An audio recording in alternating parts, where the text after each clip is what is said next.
Good morning. 11th first சாப்டரில் வரக்கூடிய important topic dimensional analysis. அதில் டைமென்ஷனல் ஃபார்முலா எப்படி எழுதலாம்னு சொல்லிட்டு இப்போ பார்க்கலாம். ஸோ டாபிக் வந்து என்னது, dimensional formula.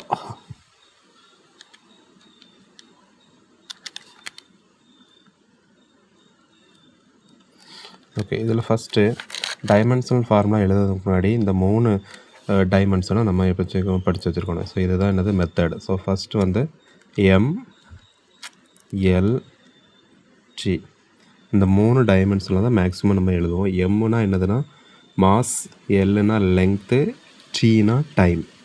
Mass, length, time. So இதை நல்ல ஞாபகத்தில் வச்சுக்கிடணும். எந்த குவான்டிட்டிக்கு எழுதும்போது மேக்ஸிமம் குவான்டிட்டிக்கு எம்எல்டி. சில குவான்டிட்டிக்கு நம்ம எழுதுவோம் ஆம்பியர், இந்த மாதிரி போட்டுருவோம். சிடி, கேண்டலா, அதை போட்டுருவோம். ஸோ மேக்ஸிமம் நம்ம எழுதக்கூடியது வந்து எம்எல்டி. ஸோ ஃபஸ்ட்டு எக்ஸாம்பிளுக்கு இப்போ ஃபோர்ஸோட டைமென்ஷனல் ஃபார்முலா எப்படி எழுதலாம்னு பார்த்துக்கிடுவோம். ஸோ ஃபோர்ஸோ எஃப்ஓஆர்சிஇ. ஸோ ஃபோர்ஸோட டைமென்ஷனல் ஃபார்முலா எழுதுறதுக்கு முன்னாடி நம்ம அதோட எஸ்ஐ யூனிட் தெரியணும். அந்த எஸ்ஐ யூனிட் தெரியணும்னா நமக்கு என்ன தெரியணும், அதோட டெஃபினிஷன் தெரியணும். ஸோ அந்த டெஃபினிஷனை ஃபஸ்ட் நான் எழுத போகிறேன், பார்த்துருக்கேன். Definition: force equal to mass into acceleration. Mass into acceleration. So இதை எழுதிட்டு இதுக்கு எஸ்ஐ யூனிட் என்னது, மாஸோட எஸ்ஐ யூனிட்டு உங்களுக்கு தெரியும், அது என்னது கேஜி. அண்ட் ஆக்சலரேஷனோட டெஃபினிஷன் என்னது, வெலாசிட்டி பை டைம். வெலாசிட்டியோட எஸ்ஐ யூனிட், அந்த எஸ்ஐ யூனிட் இதில் எழுதுங்க, பார்த்துடுங்க. So velocity equal to metre per second. வெலாசிட்டியோட SI unit metre per second. அப்போ ஆக்சலரேஷன்னா என்னதுன்னா, ஆக்சலரேஷன்னா வெலாசிட்டி பை டைம். ஆக்சலரேஷன்னா என்னது, வெலாசிட்டி பை டைம். ஸோ வெலாசிட்டியோட எஸ்ஐ யூனிட் வந்து எம்எஸ் பவர் -1. கீழே திருப்பி என்ன வருது, ஒரு டைமோட எஸ்ஐ யூனிட் வருது. So s, so ms power -2. So ஆக்சலரேஷனோட SI unit ms power -2. So அதை எழுதணும், kg ms power -2. So SI unit எழுதியாச்சு. இனி இதை வச்சு நம்ம என்ன எழுத வரும், இந்த basic 3 dimension mass, length, time, இதுக்கு நம்ம எழுத போகிறோம்.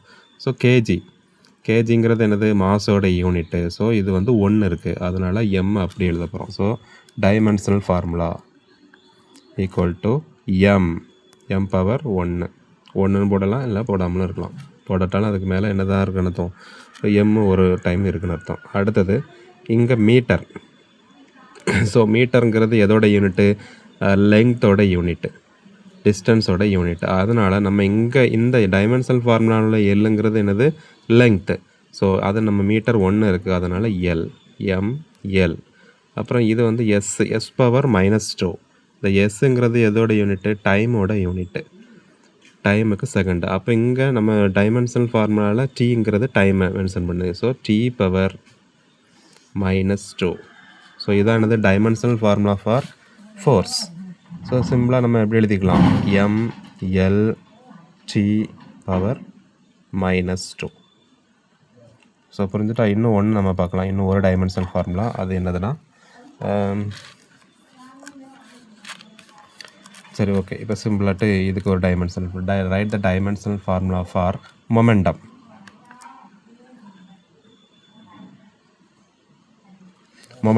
ஸோ ஃபஸ்ட்டு டைமென்ஷனல் ஃபார்முலா எழுதுறதுக்கு முன்னாடி நமக்கு என்ன தெரிஞ்சிருக்கணும், அதோட எஸ்ஐ யூனிட் தெரிஞ்சிருக்கணும். எஸ்ஐ யூனிட் தெரியணும்னா நமக்கு என்ன தெரிஞ்சால் தான் எஸ்ஐ யூனிட் தெரியும், அதோட டெஃபினிஷன்.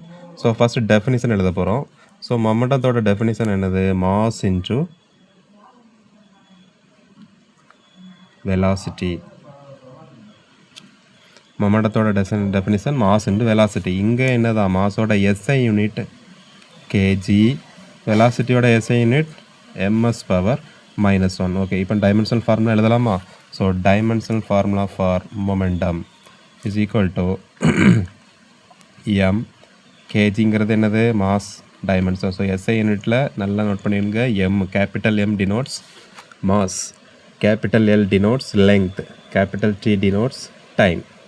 ஸோ இதையும் கன்ஃபியூஸ் ஆகிடக்கூடாது. நிறைய பேருக்கு என்ன கன்ஃபியூஷன் வரும்னா, இங்கே கேஜி எம்எஸ் பவர் -2 இருக்குது, இந்த எம்மை இந்த கேபிட்டல் எம் கூட கம்பேர் பண்ணி கன்ஃபியூஸ் பண்ணிடுவாங்க. அப்படி பண்ணக்கூடாது. இந்த எம்ங்கிறது எஸ்ஐ யூனிட்டில் எம்ங்கிறது யூனிட்டு, லெங்க்த்தோட யூனிட்டு. பட் இந்த டைமென்ஷனல் ஃபார்முலாவில் உள்ள கேபிட்டல் எம்ங்கிறது எது? கேபிட்டல் எம்ங்கிறது மாஸோட நம்ம டைமென்ஷனல் எழுதக்கூடிய சிம்பிள் எம்எல்டி. ஸோ இதில் கிளியராக இருக்கணும். எஸ்ஐ யூனிட் வேறு, டைமென்ஷனல் ஃபார்முலாவில் உள்ள சிம்பிள் வேறு. ஸோ இங்கே கேஜியோட டைமென்ஷனல் லெட்டர் என்னது? எம். அண்ட் மீட்டர்னால் லெங்க்த்து. ஸோ அப்போ நம்ம எல். டைம்னா என்னது? இது வந்து எஸ்ங்கிறது டைமோட யூனிட்டு. அப்போ நம்ம இங்கே என்னது? T⁻⁻1. ஸோ இதுதான் என்னது? டைமென்ஷனல் ஃபார்முலா எழுதக்கூடிய மெத்தட். Okay, understand?